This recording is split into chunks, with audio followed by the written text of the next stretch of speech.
There is a question that certain therapists ask patients at the very first session, before any diagnosis, before any treatment plan. Not about symptoms, not about their history. The question is, why do you not commit suicide? Not as a provocation, as a genuine inquiry. Because the answer always contains the one thing still keeping the person alive. And that thing is the starting point for everything. In the next 10 minutes, you'll understand exactly why and what to do instead. Viktor Frankl was born in Vienna in 1905 and trained as a psychiatrist. By his late 30s, he had developed a new approach to psychology built around one conviction. The primary human drive is not pleasure and not power, but meaning. Then, in 1942, he was deported to the Nazi concentration camps. He spent 3 years in 4 camps, including Auschwitz. His wife, his mother, and his brother all died there. He arrived with a manuscript in his coat, the core of his life's work. They took it at the gate. He reconstructed it on stolen scraps of paper. What he found confirmed everything he had theorized and went far beyond it. Frankl describes what happens in the first hours inside a concentration camp. Everything is taken: clothes, documents, names. Prisoners become numbers tattooed on their skin. The assault is total and deliberate, designed to strip away every layer of identity. And yet some prisoners maintained their dignity. They shared their last piece of bread. They comforted others on the walk to the gas chamber. They chose how to respond, even when they could control nothing else. This became the foundation of his entire psychology. He wrote that everything can be taken from a man, but one thing, the last of the human freedoms, to choose one's attitude in any given set of circumstances. Not the attitude that feels easiest, the one consciously decided upon.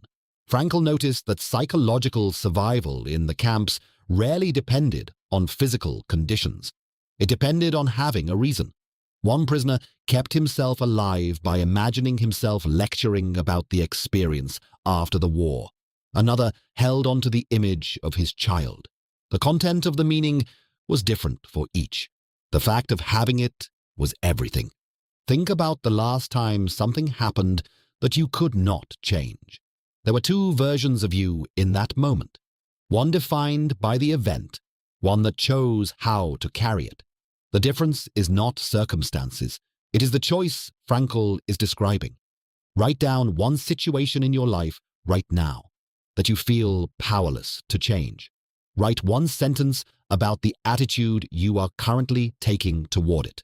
Write a second sentence about the attitude you could consciously choose instead. The gap between those 2 sentences is where your freedom is. Frankl describes a morning in Auschwitz.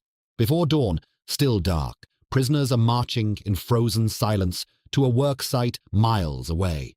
Guards shout, men stumble, and his mind drifts to his wife. He thinks about her face, her smile, the way she looked at him. He does not know whether she is alive. He later learned she was not. But marching through the dark, he writes that he understood for the first time the truth poets and philosophers had been pointing toward for centuries. That love is not a comfort reserved for stable, fortunate lives. It is a source of meaning that survives even the most extreme conditions. The person you love does not need to be present.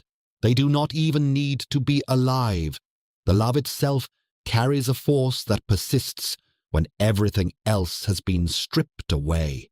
In a position of utter desolation, when a man cannot act in such a position, Frankl writes, a man can still know bliss in the contemplation of the person he loves.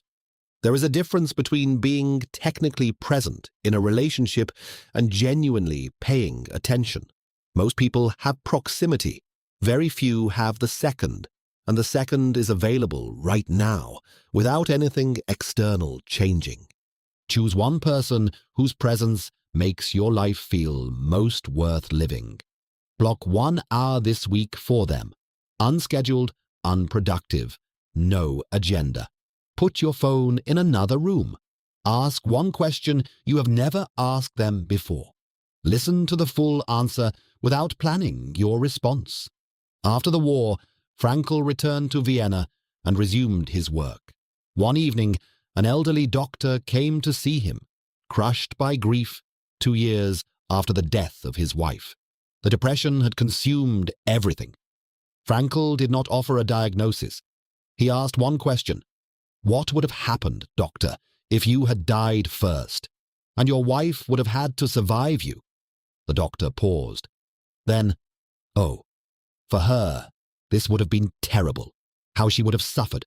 Frankl replied, you see, such suffering has been spared her, and it was you who spared her this, at the price that now you have to survive and mourn her. The doctor shook his hand and left. Nothing had changed. The wife was still gone.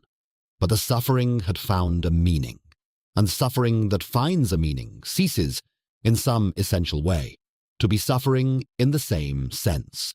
Frankl called this tragic optimism, not the optimism that denies the tragedy, but the human capacity to transform pain into something, to refuse to let it be merely waste.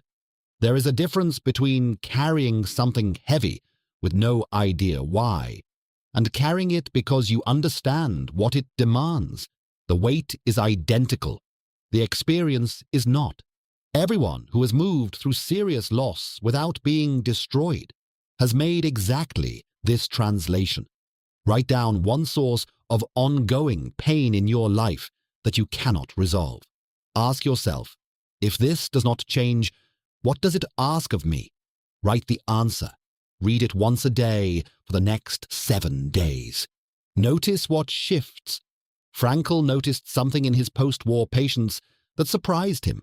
The camps had produced extreme suffering with obvious external causes, but a quieter version of the same inner emptiness was spreading through people who had stability, comfort, and material security. He called it the existential vacuum, a void that forms when every material need is met, but the question of why remains unanswered. He described a Sunday neurosis, the depression that arrives when the busy week stops and a person is left alone and finds nothing there. In a survey of his students, 25% of Europeans and 60% of Americans showed clear signs of existential vacuum. When people cannot find meaning, they fill the void with substitutes, money, power, pleasure, or conformism, doing what everyone else does so as not to feel the question. None of these hold. Depression, addiction, and aggression are frequently not problems of chemistry or circumstance. They are symptoms of a frustrated will to meaning. His solution is not to pursue happiness. Happiness cannot be chased. It must follow from something. The only question that produces lasting change is this: what does this moment ask of me? Think about the last time you felt genuinely absorbed, not distracted, but working towards something that actually mattered. That is not a personality trait. It is what happens when the question of why has been answered. Set a timer for 10 minutes. Find a space with no phone and no noise. Sit with one question. What is something I am doing right now that I genuinely believe matters? Write down whatever comes. If nothing comes easily, that absence is not the problem. It is the beginning of the most important work you will do this year. Here is the framework in full. The last human freedom tells you that the gap between what happens and how you respond cannot be taken from you. And that gap is where your character is built. Love as the highest goal tells you that meaning lives not only in work, but in connection. And that connection survives even the deepest loss. The meaning of suffering tells you that pain which cannot be escaped does not have to be wasted. And the existential vacuum tells you that the discomfort of feeling purposeless is not a flaw. It is an invitation. As Frankl wrote, quoting Nietzsche, "He who has a why to live can bear almost any how." If this resonated, the full book is worth reading in a single sitting. It is short, and it stays with you for years. Link to Man's Search for Meaning on Audible is in the description below.